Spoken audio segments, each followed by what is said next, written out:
literacy. Amanda sees the world through photographs in a way that she can explain just as effectively as Charles Dickens does with fiction and syntax. The challenge here is to see if we can glean. I don't care if your answer is historically accurate. I do care whether it flows logically from what you can prove as evidence in the text. In other words, you don't need on this assignment to go through his biographical facts. What you do need to do is think about the way he structures his writing, and you'll get some ideas from today about what I'm talking about, to see if you can get at the deeper elements of what motivated him to write in the first place. This is very typical of an AP essay. Since today is Great Expectations centric, I'm just going to be lecturing about one novel in class. I want to give equal time. Tonight's lecture, and this will take you a little bit more time. This is about an hour long. This is a lecture on Tale of Two Cities. Now, you may find parts of this more valuable than others. That's the purpose of note-taking. That's why we're going to take notes on that and post them to your blog. Any questions about the homework before I turn the screen off for the period? There are two separate blog posts for tonight. The first one is answering that question in a post entitled, "What's the Story?" First is just a quote. The quote is just food for thought. That's why I said it looks long, but just read it and think about it. Because to me, when I read Keith Richards' biography or autobiography a year or two ago, and I wrote that quote, I just thought, it's not usual to hear an author in any medium talking that clearly about what motivates them to get their idea out into the world, however they're working. And this was, pretty right at it. And from a guy that most people just associate with rock and roll and drug use and all that stuff.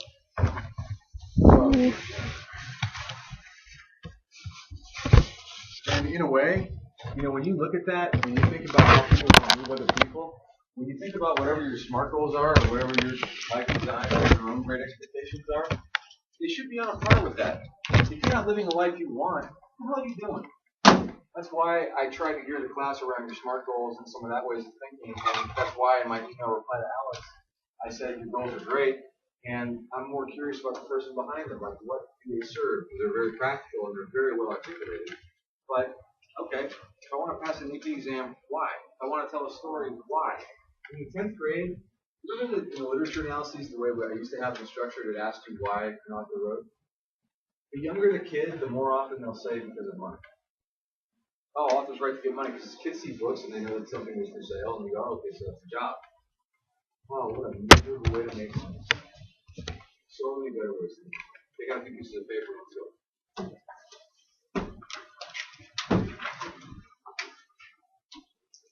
So, I've borrowed this lecture from several sources. And before I begin talking specifically about Great Expectations, I'd like to ask the question, either from your recent study or from English classes gone by, does anyone remember what a bulldozer is? It's one of those like vocabulary terms that people hear and they go, I should know that.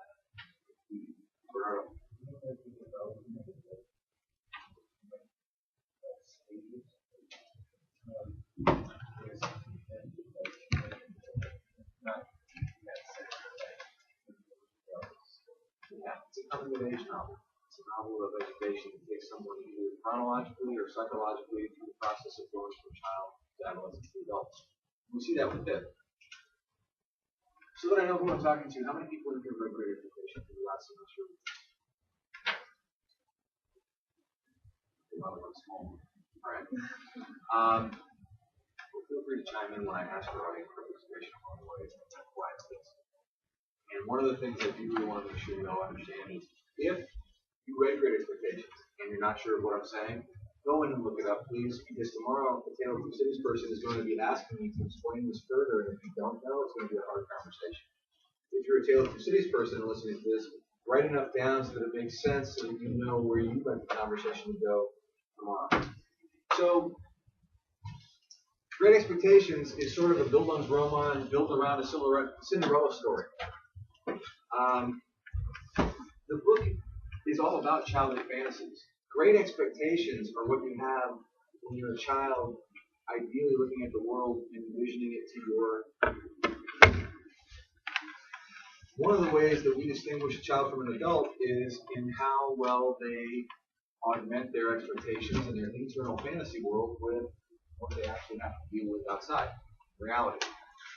How many times has an adult said to a kid, you've got to deal with reality? In fact, that's a big source of tension between every generation of parent and child. Child is dreaming about the world in a way that they can envision. Parent is saying, no, I'm concerned for you, and here's what you have to do, or you will fail economically or socially or whatever, and the kid rebels. Well, the kid has to undergo a very painful series of transformations, and it's not a clean break. It's not a step-by-step progression. It's really sort of a chaotic psychological mess. In the beginning, you might also argue that Great Expectations is an appropriate fantasy for Pip because he has to substitute for what's not in his reality. What's not in Pip's reality for when he's a child? Parents. He was an orphan. So he's got to imagine the nurturing mother. He's got to imagine the role model for a father. I'll talk about this in a little while, but when he meets adult males, he kind of tests them out as father figure. He inserts them into his life in that way. Pip also feels himself to be different. And it's true for a lot of us. You know, you look at the other kids on the playground and you look at their outer and compare that with our inner, and it feels like we're separate and different. There are elements that people don't understand. But part of Pip's character is that he is extraordinarily sensitive, and he is extraordinarily intelligent. So he does have good reason to feel a little different. He takes it a step further, though, because of his thinking, the life of an apprentice or father, a working husband, it seems to be beneath him. He wants something more. It doesn't seem to be enough for him. And after all of the interactions with adults and his own trying to figure out who he is, he really comes to sort of a fluid identity. He doesn't really have a cornerstone set of traits or a central sense of self that's the same wherever he goes.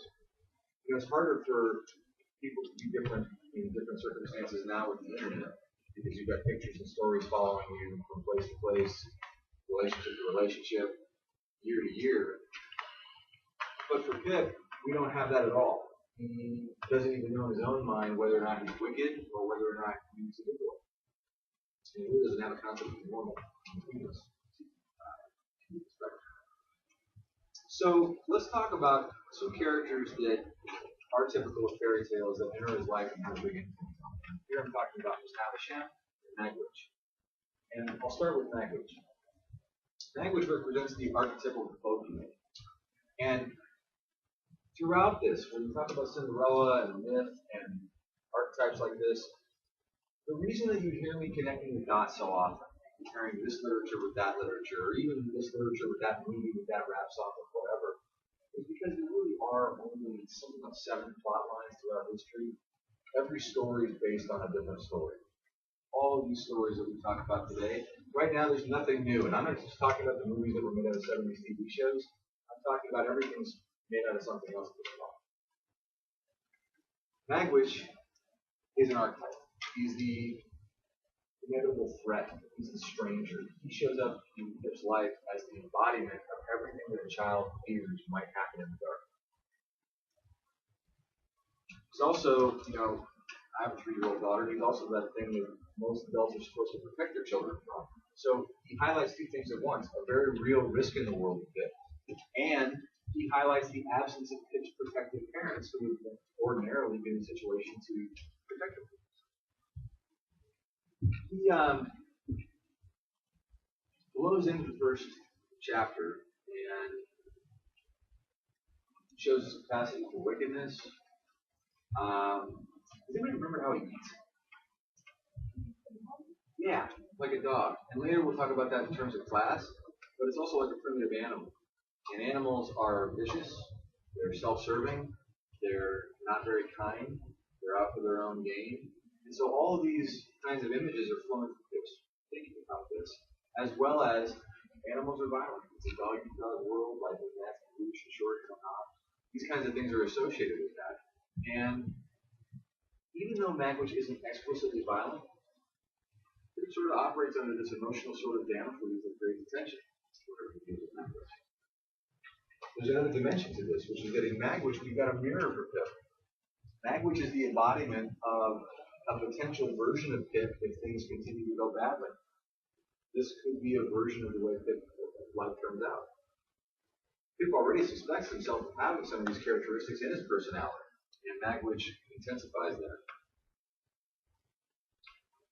At the core of all of those bad feelings is the question of having the right to be born. And that's what locks Pip up when he thinks about Magwitch and he sees himself in that mirror. So, Miss Havisham. Dickens plays a lot with names. Have shame, have a sham. She's a witch. And I'm not just saying that in terms of like fairy godmother, Cinderella archetype witch. It's just not her. She represents two things to Pip. The first is horrible decay. She's sitting in this house that has been preserved since the wedding day. That preservation is an act of reminding herself of the horrible. It's also reminding herself of promise. The flip side of horrible decay is shining promise. The artifacts that she kept from that day, the wedding shoes, the wedding dress, the feast, they all represent possibility and fertility. And fertility is important here. It's not just a reference to sex, it's a reference to the next generation of possibility. We'll wrap up the lecture that way today.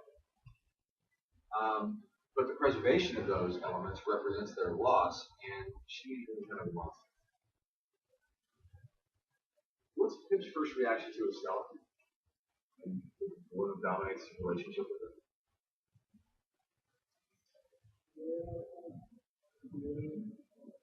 Not here. Nice spoken by her. He's so taken with her. So, in the beginning, they play a game. Do you remember what it was? I just remember that the game was Okay. They play a game called Beggar Your Neighbor. This is an important scene, so write that phrase in and think out loud if you want to do that tomorrow. But in that moment, when they play that game and Pip sees a different side of Estella, he realizes that she's not romantically involved with him. She's been trained to destroy men by Miss Havisham. But he's still so smitten that he ignores the problem. Now, today we would diagnose that. Right? We'd say he's codependent, depressed, whatever. The bottom line is, to him, that's either a sacrifice worth making or he's in complete denial. To Pip, Miss Havisham also represents the promise of adulthood. Because she's rich, she's adopted Estella, her very name, the last four letters, Ella, the Cinderella connection. And that sort of encodes the fantasy that Pip has been imagining for himself. It's telling, though, if you pay attention to this, you'll see what I mean. Pip does not speak truthfully. When he talks about Magwitch or Miss Havisham to other characters, he doesn't really tell the truth. He shades the story, he leaves out some details, he makes it sort of into the reality that he feels comfortable or proud to represent. That comes from a desire to have things the way that we want. And for Pip, in the beginning, as a child, he does this through his imagination. As an adult, we all understand that if we want the world to look more like we want it, then we have to take some action in order to make it that way. Mythically, that's one of the oldest stories in the book, the story of the male desire to rise in the world. Now, I say that it's a male desire because that's stereotypically and archetypically true. America has gone so far to what Dickens worried about in terms of materialism and greed that women today in America are more like men than they used to be, right? And I'm not, believe me, I'm the biggest feminist in the room. My wife would leave me in a heartbeat if I wasn't.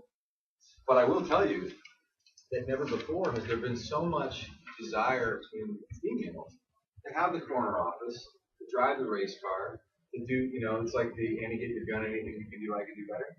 So try and go back a few generations before 2013, because today we live in a very different world. Typically, though, going all the way back to Roman mythology, Vulcan desired Venus. If you knows, if you want to reference a story. And throughout history, we've had examples of men who want the trophy wife who objectifies herself, or just a beautiful woman, or status-rich woman, because in a sense, somehow, the male desire to rise sees that as evidence, sees that as proof or legitimate validation. However, In this book, as in life, the fairy world is interrupted by the real world, the moral universe of give and take. As Havisham and Maggers vanish, when Pip's expectations come through and he gets ready to go to work. Now, I mentioned father figures and how Pip sort of tries on these relationships with people. We've got a lot of different characters in this, but I want to talk about two in particular because they're opposite ends of the spectrum. On one hand, you've got Joe Gargery. On the other hand, you've got Jagger. Joe, well, before I get too much into it, both names begin with J, which is interchangeable with the I in the Roman alphabet. Again, I mentioned Venus and Vulcan. There is some mythology here. The two characters embody different attitudes toward the moral universe. Both men don't actually use their power. Joe, with his physical power, can easily beat the crap out of Pip whenever he feels like it. What's Jagger's power? Where does he derive his influence from? And again, it's implicit. It's not something that he lives easily.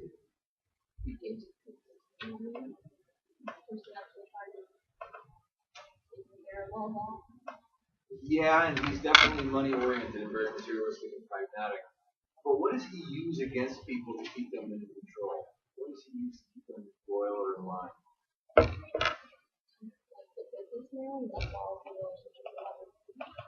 That's true. But what I'm thinking of is the way he keeps their shame and secrets. So, put this down. This is Jagger I'm talking about. He knows things about people. And if you're not careful, he'll tell. And in Victorian England, that matters. We live in an era today, we live in the post-Springer society. You guys are too young to know Jerry Springer's that never going to go. Okay. Well, for a lot of people my age, he kind of ushered in the era of people saying everything to everybody and not having it be a big deal. Stuff that people talk about out loud would mortify even people of my generation to hear. Be sure that on Facebook. Back in Victorian England, it would literally make or break you. So, we'll come back to a couple examples in a moment. So, Joe lives by feeling. He is the true harmonious blacksmith. He looks at every situation as a whole, and he relates to people as people. He doesn't judge them by their appearances or by their wallets. And in this way, you're right, he's very different than Jack, which is the polar opposite. He holds a poetic, romantic view of the world, this Joe, and he thinks metaphorically and emotionally. For him, success isn't material, it's emotional. Now, Jagger's, yes, materialistic, businessman, cut and drive. He's a lawyer and he lives by the letter of the law.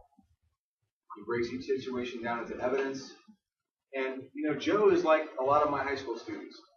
Man, and Joe's different than Pip. Joe lives in reality, not in fantasy, but Joe is definitely an idealist. He's a person who believes strongly in the connection between people, and he really feels that carries a benefit for him.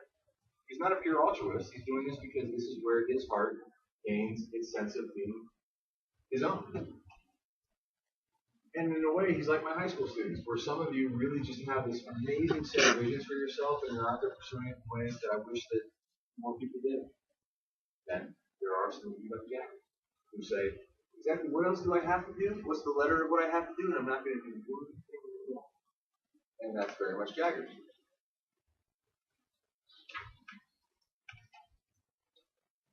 Because Jagger's power comes from implicit threats, what he knows about people can hurt him.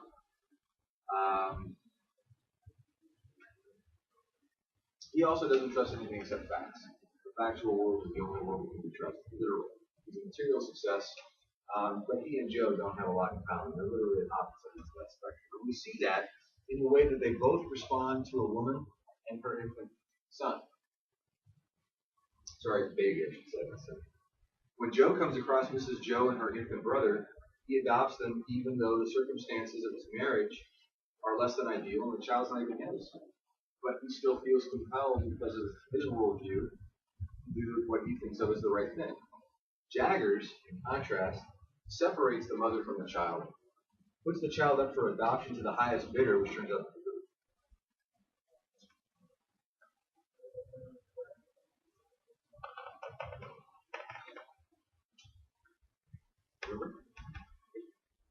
Miss Havisham, that's right. And she's a nut job, so obviously he's not looking for the best family. He's looking for the highest return. The mother becomes his personal servant, and he keeps her in her place by blackmailing her with the threat of revelation. Again, Victorian England, a single woman without child, whole different status than a single woman with child. Two totally different lives, totally different futures.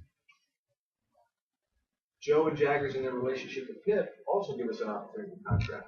Joe's relationship is based on feeling, and he doesn't allow anything to interfere with that. He's constantly telling Pip, what larks? That's how he defines their adventures together, their moments together. And this is very much in the same way that we saw Hamlet, a performative utterance. Their experiences do become the larks of their book. And if you need proof, this comes out in the scene where Havisham pays for Pip's apprenticeship. Joe doesn't want money or weirdness to come between him and Pip, so he talks only to Pip. He doesn't really address Havisham correctly. And he refuses to make the deal an economic one. On the other hand, Jaggers bases his relationship completely on economic necessity. And in the phrases that he repeats to Pip, he's totally negative. What larks? No. He tells Pip not just that he's a businessman just carrying out instructions, so let's not get this personal, I'm just doing my job. But he also goes a step farther, and he says that basically, life is a dung heap into which he sometimes ventures to pick out a jewel, but which contaminates him so badly when he goes near it that he constantly has to wash his hands. I know that, like contemporary love or the Dave Pelton books and all that kind of stuff, but none of us really can. I mean, it's a flawed question to say, can you imagine a life in which you're associated with something so dirty, toxic, that even getting near you would mess somebody else up in a way that they'd have to wash themselves off? Between the poles of Joe and Jaggers, we've got a couple of different characters. I'm going to point out two. One is Wemmick, and the other is Magwitch. Again, right now I'm looking at this through the lens of father figures of Pip. W-E-M-M-I-C-K.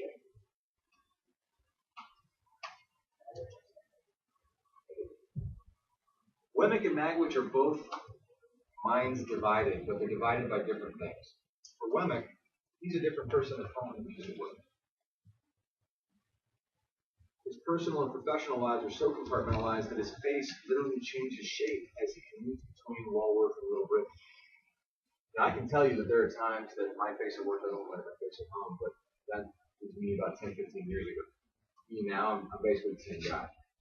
You probably know people, parents, friends, relatives, who have to be one way at work and then are another way at home, or have to be one way in a relationship and another way somewhere else. At Walworth, Wemmick is the gentle, beautiful son of the aged P and the lover of Miss Stibbons. At Walworth, his property, castle, pig, moat, cannon, are not portable. They're feudal. They're tied to the land. They're tied to where they are. This seems to represent an old, nostalgic world where the connection is to people and not money. More like Joe than Jaggers. But at Jaggers' office, Wemmick is like a cut and dried, post-box mouthed clerk who advises Pip to get into portable property. When Pip asks him for advice, Wemmick says, "Do you want my little advice or my Walworth advice?" At the office, Wemmick is the new bourgeoisie man, thinking always of money and advantage, and never willing to allow his emotions to influence his business decisions.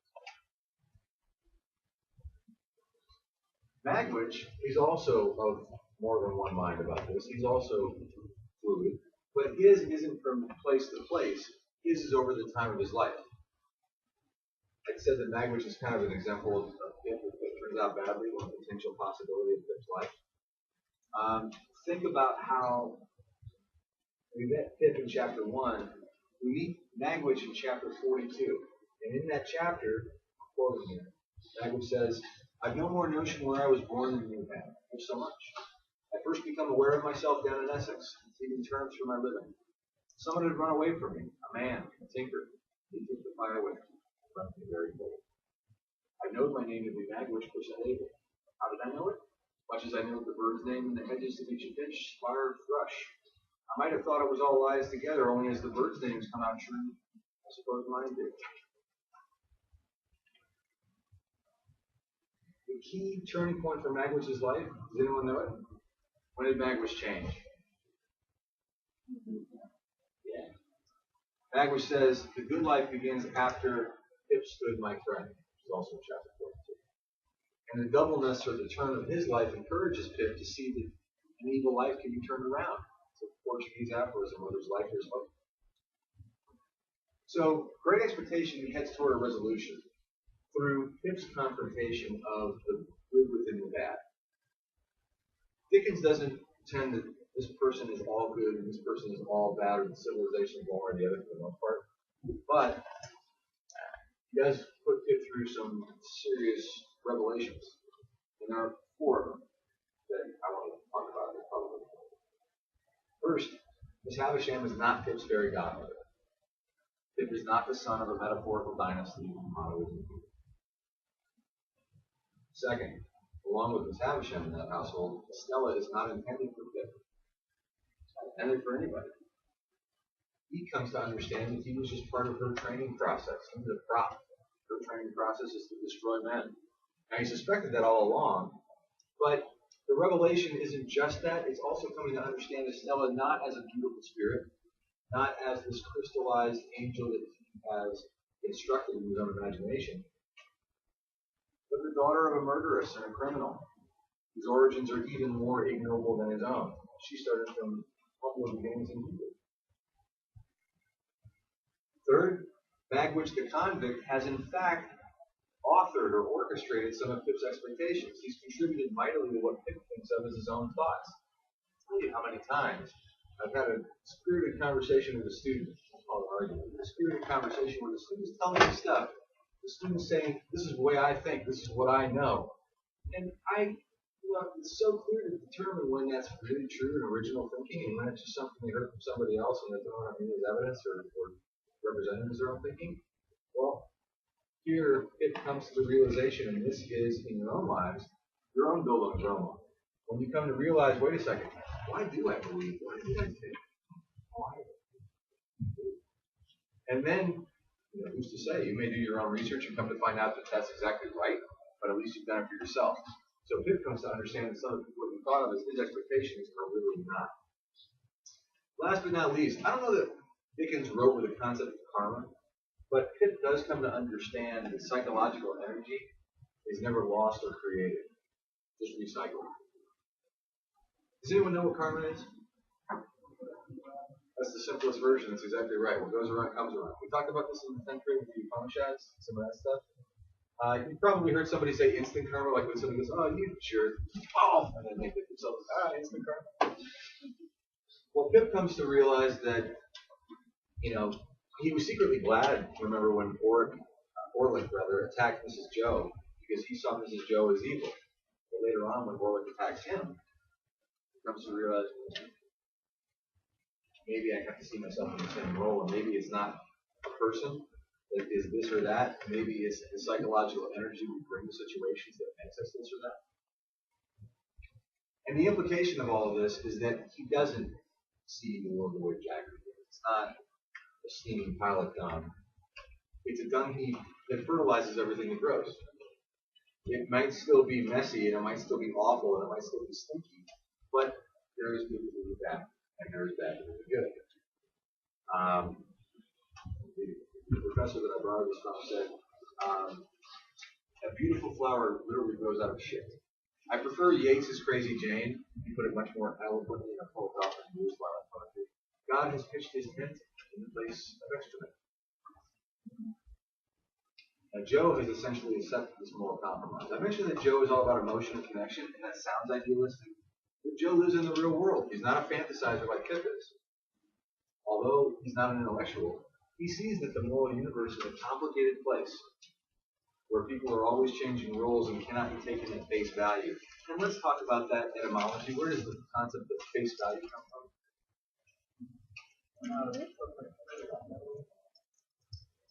Cash, based on currency that tells you what it's worth. Face value. It's not like that with people, is it? And so Joe comes to understand this sooner. Joe has sort of taken on King Lear's mystery from Shakespeare, that he quote has taken upon himself the mystery of things. All right, so Pip winds up including elements of the people he adopts as fathers. He has the acquisitiveness and the pragmatism of Jaggers, as represented by his gift to Herbert of wanting to start a business, his investment. And he also has the emotional idealism of Joe. For example, his love for the abusive Estella in spite of her cruelty.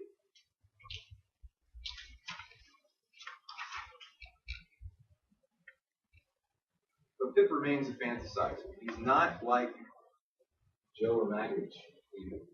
He's not ready to accept the consequences of his actions. Joe marries Mrs. Joe. Magwitch remains isolated, but Pip kind of wants the benefits but not the detriments of his life. He wants all the upside without the sacrifices. He responds to the difficulties of his situation by cutting himself off from his own past and imagining that that's not him.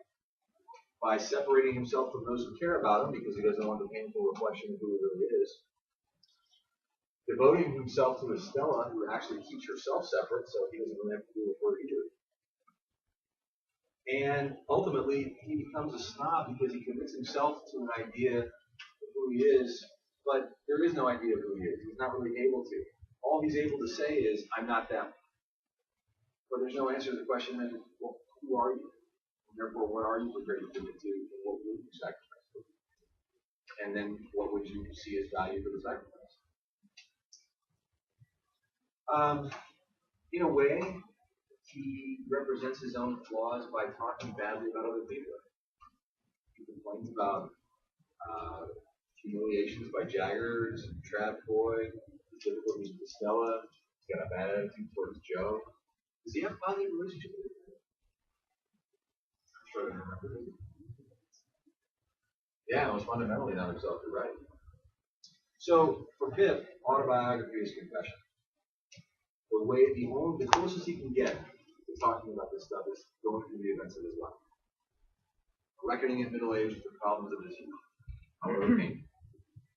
So he reminds himself of his own history, and this is the George Santayana quote. Does anybody know George Santayana? I know you've heard this quote. Those who do not know the past are condemned to repeat it. That's right. George Santayana. So Pip is reminding himself of his own history so that he won't repeat it. And he paints himself so that he will know what he truly looks like. So by the time the novel ends, it doesn't really matter whether Pip gets to marry or doesn't get to marry Estella. I shake it off the science report, right? Because by that time, Estella has been so discredited as a fantasy with Havoc, and Pip has been so discredited as a fantasizer with fantasizing, that at their best, they're just sort of a failed middle-aged couple. And in that, you see so many of the hopes and dreams of people throughout the ages who had a vision of their lives, settled, compromised, not understood themselves very well, found themselves in things that they didn't really understand, and done the best they could with the information they had. Now, the moral point of reference in this novel is the forge. When Pip returns to the forge at the end of the novel, Joe's married Biddy, and they've produced a child named Pip, which means seed. A new seed, a generation of possibility, something untainted by these cruel loves of the past. Things have righted themselves in a way because it's restorative. Why are people so happy when everybody gets pregnant? I mean, especially these women. You have these hormones. People, oh, it's so great! Before you even think. And that's sort of as it should be. That's nature talking. That's not cognition. That's biology. Well, in a way, that restores some order to what Pip thinks of his family. Well, okay, whatever else is chaotic and weird, at least somebody's having a kid, and that seems to be as it should be. Yes. Joe and Biddy.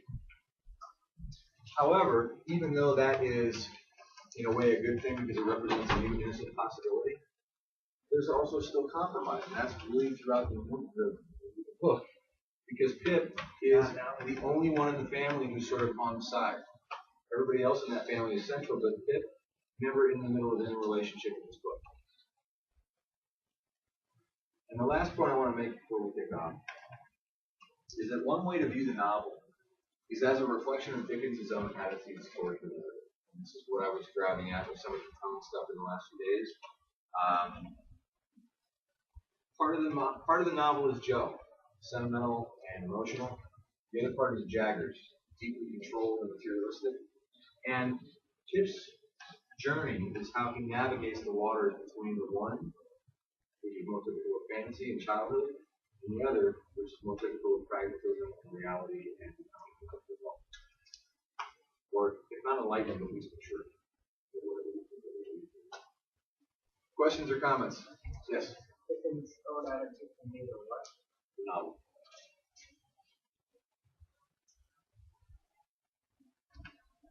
Are your brains full? Mm-hmm. Are your hands hurt? No. Good period. Have a nice day.